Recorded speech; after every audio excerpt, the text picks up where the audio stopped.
We're going to review the price-earnings ratio, the PE ratio, dividend yield, dividend payout, and earnings per share.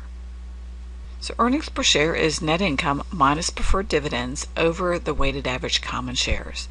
So if there are any preferred shares, they're not in the denominator, and any dividends associated with them is in the numerator. And that gives you your earnings per share, and this is reported at the bottom of the income statement, so it's easy to find.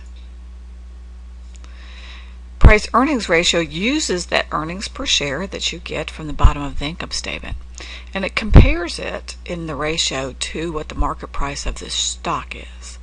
So given how much net income each share is getting, how much are you willing to pay for that? So what value do you put on each dollar earned, basically?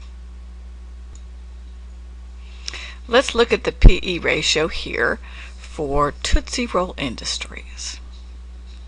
So remember, the price earnings ratio is a measure of the value in the marketplace. How much do they value the earnings?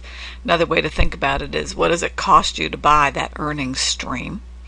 So here's the price of Tootsie Roll stock at the end of these years, and then their earnings per share in each of the 3 years, and so their PE ratio here is shown.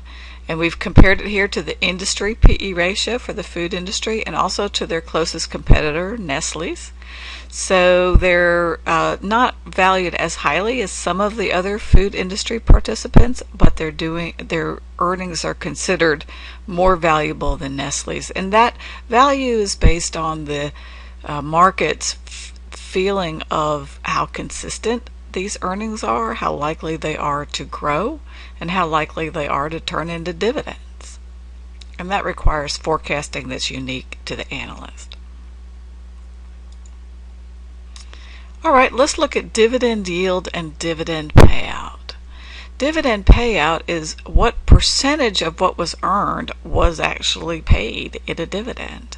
So let's look here at Intel. This is from their 2010 annual report, so we have 2 years. The dividend per share went up from 2009 to 2010. The earnings per share also went up. The dividend payout ratio in 2009 was almost 3/4 of what they earned. That would be unusual. Anything above half is considered fairly unusual. So that probably reflected a rough year in terms of earnings per share, because firms that have a consistent dividend payout try to keep it fairly consistent. They try not to have them dip in bad years, especially if it's a temporary bad year. And I don't know what happened to Intel in 2009. So 30% is probably more typical for a mature firm that is making long-term profits. What about the dividend yield? The dividend yield is, what is the dividend per share based on the price? So that's like an interest rate. What am I earning in terms of interest on the investment that I have? This is what I paid per share. This is what it's paying me each year. So Intel's a little higher than the telecommunication and computing industry. So they're paying 2.5% to 3%, and the industry's paying closer to 2%.